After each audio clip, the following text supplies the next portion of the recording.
Salut tout le monde, on est le vendredi 25, si je me trompe pas, novembre. Donc aujourd'hui, je vais démonter en fait la partie ici pour voir un peu l'état du beau. Bon après je sais déjà qu'il est bien pourri. En fait c'est pour remplacer le pied de la ferme qui est ici. Parce qu'en fait toute la partie là elle est morte. Donc ce que je vais faire, c'est que je vais remettre un deuxième bastin comme celui-là de l'autre côté pour dire de maintenir l'écartement de la ferme. Je vais étayer, à mon avis je vais mettre un étai à cet endroit là parce que bon là il va trimmer l'escalier, donc je vais mettre un étai à cet endroit là. Après je vais mettre un étai ici. Je vais peut-être étayer aussi le bastin plus haut. Comme ça pour maintenir la toiture, parce qu'en plus là il y a les tuiles maintenant. Il y en a déjà un à cet endroit là. Donc je pense qu'on devrait être pas trop mal. Comme ça après je vais pouvoir démonter le pied de la ferme là. Je vais démonter aussi le bas. Et après je verrai, j'aimerais bien essayer voir pour faire un coffrage. Prolonger un peu la dalle. Et au-dessus du mur. Le coffrage que je vais faire, le béton que je vais couler soit indépendant du mur. Parce que le mur j'aimerais bien par la suite le retirer. Et puis en refaire un nouveau propre tout neuf parce que il y a des traces d'humidité dessus sur le torchis. Donc à mon avis ça vient des baux qui sont morts, mais comme je suis pas sûr. Et puis bon, même après de toute façon les baux à l'intérieur comme ils sont morts, faut mieux quand même le démonter et puis tranquille, à repartir sur une basse scène. Parce que avec l'humidité ça peut attirer les champignons, tout ça, donc on va faire ça. I want you to know that you are the love of my life, the love of my life. You never leave when the song is over. You ride or die till the end. You're the love of my life. Tu m'expliques? Je t'explique quoi? Non mais ce que t'as comme projet à faire. On va virer le bâti là. Attends, je me suis pris le truc en pleine. Pourquoi qu'on va le virer? Attends, quel bâti? Parce que je me suis pris le truc. Ça. Parce que on va mettre un bastin Qui est là? qui va soutenir la ferme avec deux étais, plus les deux étais là-bas. On va voir, peut-être j'en remettrai aussi ici pour être sûr. Sur le coup quoi. Faut que le taux il termine par terre. Au départ j'étais parti pour juste mettre deux là-bas et deux ici. Et j'ai demandé conseil quand même, parce qu'on ne sait jamais. Alors de cette là, on m'a conseillé de mettre un bassin aussi pour étayer la ferme, pour soulager le beau. De ce fait là, j'écoute qu'est-ce qu'on me dit. Parce que c'est pourri quoi. Ouais. Genre pourri. Et de cette là, je vais faire ça. Mais de cette là, ça nous fait chier, et puis de toute façon il fallait le démonter. Donc... Bon, je décale parce que j'ai pas envie de me le prendre sur le bout du nez. C'est à toi, tiens le bastin là.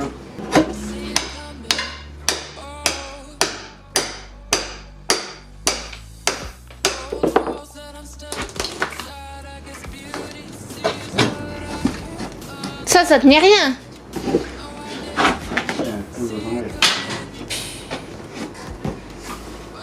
Bah pourquoi tu l'as laissé si ça tenait rien? Au début, il y avait des chevrons qui s'appuyaient dessus. Après ils ont refait le tour. Les chevrons, ils s'appuient dessus. You never leave when the song is over. You ride or die till the end. You're the love of my life. You're the love of my life, my life. Oh.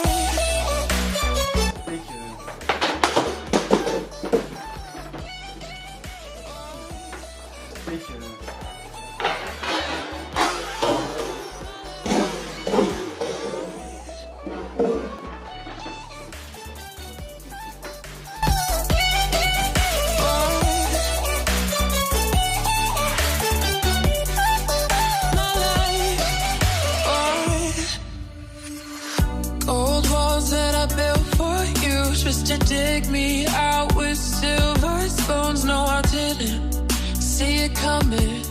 Oh,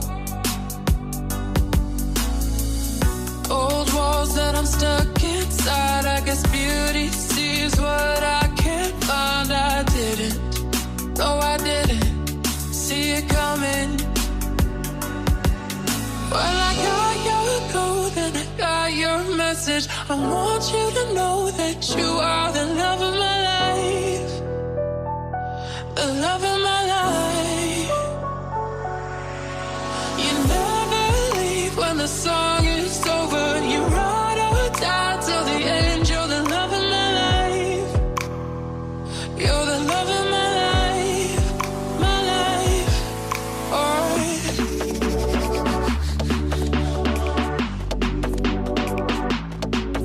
Alright. My life. Alright.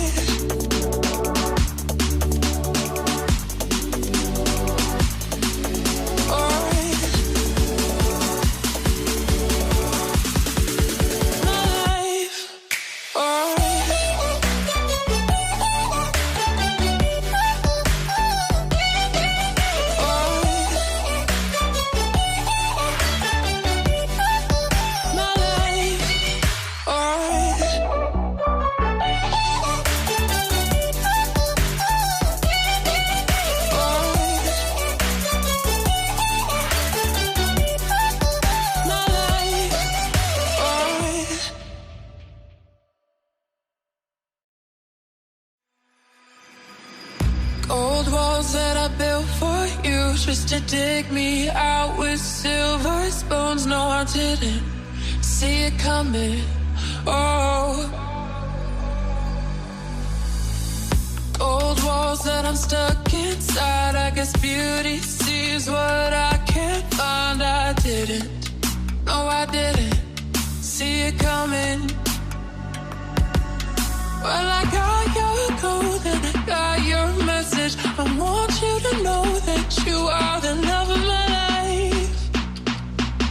The love of my life. You never leave when the song is over. You ride or die till the end. You're the love of my life. You're the love of my life. My life. Oh.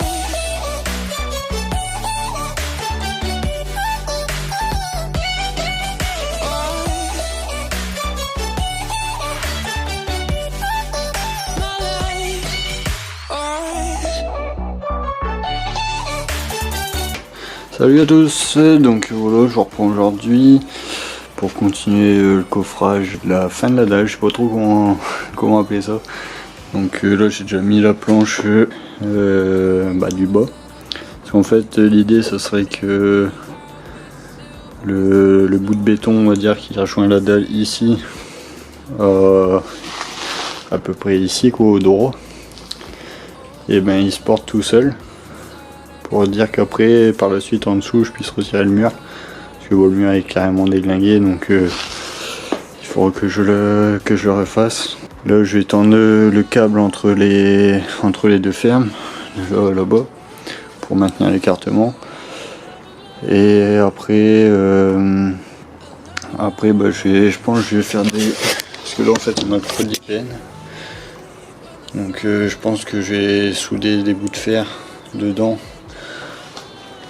pour que ça puisse se maintenir tout seul, parce que là-bas je peux pas creuser dans le mur parce qu'il y a la ferme juste à côté, puis le coffrage il va arriver pas loin, et de ce côté là je peux pas creuser non plus. Après là j'aurais pu m'appuyer sur le bout de fer qu'on a rajouté là-bas pour renforcer le pied de la ferme. Là, on va plutôt souder des barres de 10, je pense, des petits bouts de 10 là en travers, pour dire que le béton, après il y a du fer à béton par-dessus par-dessous, et comme ça après ça se maintiendra. Après bon, ça n'a pas besoin de se maintenir des années, hein. Ça va être se maintenir, on va dire, au grand max 6 mois, tant que je refasse les murs en dessous, que ça reconsolide tout quoi. Parce que là l'idée, donc on va terminer ça, et après donc là on attaquera l'isolation de la salle de bain. Bon, la fenêtre elle est toujours parfaite, donc je remercie à ceux qui ont laissé des commentaires par rapport à la fenêtre, parce que voilà, j'avoue je sais pas tout faire, donc après voilà, quand vous voyez que je fais une connerie ou que j'ai pas fait quelque chose de bien, je remercie à ceux qui m'ont laissé un commentaire par rapport à la fenêtre, parce que j'avais pas mis de compriband si je me trompe pas, et j'ai pas fait de joint de silicone. Donc il y a, je sais plus son nom, je suis désolé, mais il y a un d'entre vous qui m'avait laissé un commentaire et qui m'avait envoyé par mail un schéma pour expliquer la pose d'une fenêtre. Et franchement c'est super sympa et je prends note quoi. Après là pour l'instant j'ai pas fait la modification, je vous filmerai quand je referai la modification. De toute façon là il y en a qu'une posée entre guillemets, mal posée, mais j'en avais installé qu'une. Donc les autres ils sont encore là. Donc comme le couvreur ne revient pas avant un petit moment normalement. Donc pour l'instant c'est pas pressant, de toute façon il doit faire une descente de zinc en dessous de la fenêtre. Et comme il revient pas avant un moment, je pourrais pas finir la fenêtre de toute façon. Donc ouais, on va isoler de cette là. En fait la cloison de la salle de bain elle devrait arriver à peu près à ras de la planche de coffrage que j'ai mis là. Donc après là, la cloison là je la ferai aussi, on isolera ici. Après je pense pas isoler tout le haut directement. Je pense qu'on fera déjà la partie salle de bain. Donc la salle de bain elle s'arrête au trait bleu. Elle s'arrête, on verra pas je pense par rapport au trait là. Donc elle s'arrête avant la ferme, je pense que j'isolerai un peu plus loin, j'isolerai jusqu'à la ferme. Après comme ça je pourrais plaquer mes rampants, mon plafond, faire de la cloison. Ici de ce côté là j'isolerai aussi le rampant de chaque côté. En gros il me restera plus que la belle voisine à isoler une fois que la fenêtre sera finie. On va continuer ça, là j'ai passé un peu de temps là-dessus. Je pensais pas que j'aurais autant miséré. Et de cette là-bas on reprend encore avec cette histoire de coffrage et puis de ferme. Till the end, you're the love of my life. You're the love of my life, my life.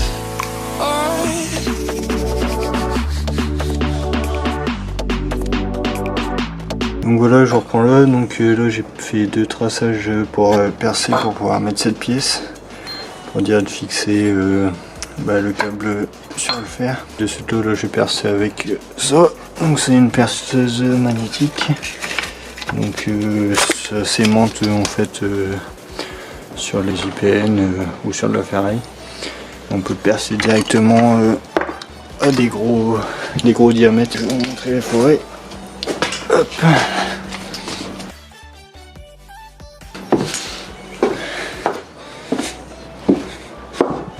On peut percer directement des diamètres comme ça. Je vais comparer un peu avec mon pouce. Donc après le seul inconvénient, c'est super bien, mais par contre il faut tout le temps huiler, sinon la forêt ils sont cramés en 2 secondes. Donc voilà, j'ai percé le fer pour pouvoir mettre la plaque. See it coming, oh. Old walls that I'm stuck inside. I guess beauty sees what I. Donc voilà, donc les fixations de chaque côté sont faites. Donc ici, on a fait comme ça, on a fixé sur le fer. Et après de l'autre côté, j'ai fait comme ça. C'est un U qui passe comme ça là, qui remonte de l'autre côté. Avec une fixation par en dessous comme ça. Et là, j'ai traversé les deux bastins là. Et j'ai traversé la poutre là. Comme ça. Ça bougera pas. Après tout ça, ça va être pris dans le béton. Après, il me restera le câble à tendre, mais je tendrai juste à la fin quand j'aurai fait le coffrage et que j'aurai fait les bouts de fer. Enfin, je suis pas encore sûr de faire ça. Faut que je réfléchisse. Est-ce que je fais des bouts de fer, je tends des bouts de fer entre deux ou... Enfin, je shoot des bouts de fer entre deux ou je sais pas encore. Donc, vous verrez bien. Bon alors explique-moi.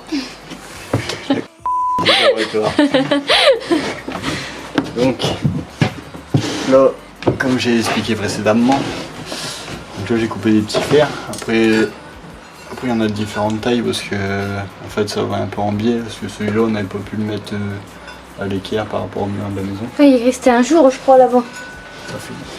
Et de cette là, ici c'est plus grand que là-bas. Donc avec le coffrage on va rattraper on va dire l'équerre. Donc là j'ai mis le laser. Pourquoi j'ai mis le laser? Parce que il faut pas que mes bouts de fer ils gênent le câble qui va passer en dessous de cette là. C'est pour ça il faut pas en gros que je soude les IPN en dessous le trait. Donc Question. Tu sais pas souder toi? ici un petit peu quand même. Après je dis pas que je fais des soudures de pro, hein, mais ça tiendra quand même. Donc en gros j'ai tracé, je vais mettre un bout de fer comme ça, hop, tous les 1 mètre. Je vais souder là, au-dessus, et puis voilà. Après je ferai peut-être des trous avant dedans pour passer du fer à béton. Comme ça, Et ça permet de tenir ta dalle. Ah, ça va tenir la dalle et sans qu'il y ait besoin du mur en dessous. Et là pour l'instant le coffrage il repose sur le mur qui est en dessous là. Même si le mur n'est pas bien costaud. Et ça reposera quand même dessus, mais après comme le mur on va le refaire, en fait le coffrage lui va rester jusqu'à temps qu'on fasse le mur. Une fois qu'on fera le mur, on va retirer le coffrage aussi, en montrant un mur en parpaing 10 je pense. Parpaing c'est plus solide que ça tient pas. Hein. Et puis après on fera plaque, et ainsi de suite. Quoi. Et en fait tant de faire le mur, il fallait que ça tienne tout seul. D'accord. Oui je comprends. Donc en tout il y en a 5 à poser. Là je vais mettre un petit coup de meule à l'intérieur pour faire sauter la peinture qu'il y a sur les fers. Et c'est obligatoire. Crois-moi que si j'avais le choix. Tu peux pas juste poncer. Eh t'as une machine à poncer, j'ai acheté les trucs. Mais c'est pas fait pour poncer ça. Ah mais ça j'ai pas confiance mais. Ah non plus. Mais on va le faire quand même. C'est juste pour faire sauter la peinture. Ouais. Parce que ça fait quoi s'il y a de la peinture? Ça serait dommage. Et déjà que je suis pas un très bon soudeur comme tu l'as souligné.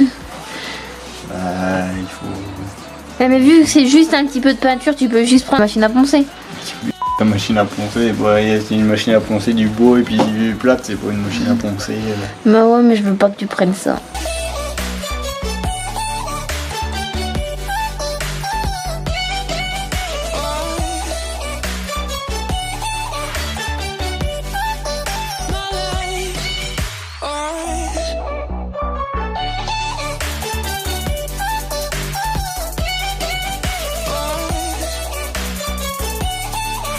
Là j'avais continué à faire les fers.